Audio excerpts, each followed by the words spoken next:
This is a no-solution equation, absolute value of x plus 1 less than negative 5. So what you do is you split it into two equations, you get x plus 1 less than negative 5, x plus 1 greater than 5. The reason you have a greater than and 5 is because you have a negative 5, and when you switch the two equations, you gotta change the sign. So then you subtract 1, so you get x less than negative 6, subtract 1, x greater than 4.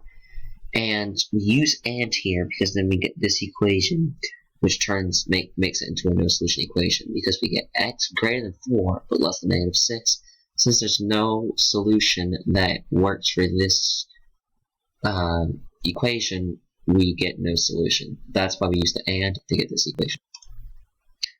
This is an all-solution equation, absolute value of x minus 10 greater than negative 53. So we split into two equations, x minus 10 greater than negative 53, x minus 10 less than negative 53.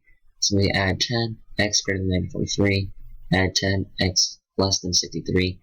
We use OR here because then with this one right here, x greater than negative 43, we can go from negative 42 all the way to positive infinity. And with this one, we can use 62 all the way to negative infinity to get all solutions. This is an absolute value equation equal to a linear expression. So we split into two equations, and then we get subtract or add 5, and then subtract the x. We get 0 equals 2, and then over here we add the 5, and then we add the x. We get 2x equals 8. Divide 2, x equals 4.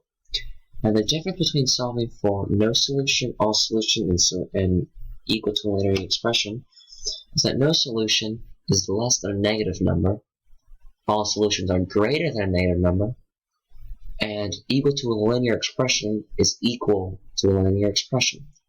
So the difference for solving is that no solution will end up having an equation like this one using the word and for both equations. That makes it a no solution. All solution will use OR to convey that you can use either equation at different times.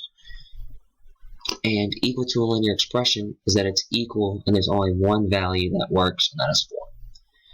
The key concept for no solution is that absolute value less than negative 5. This works and makes no solution because absolute value could never be less than a negative number, since this will always be a positive number. Key concepts for all solutions is that its absolute value is greater than negative 53.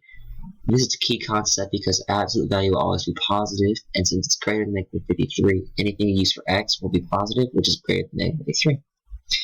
Solutions that are equal to a linear expression is important, and the key concepts are that it's equal to x minus 3, or a linear expression, which then in turn makes you solve for x.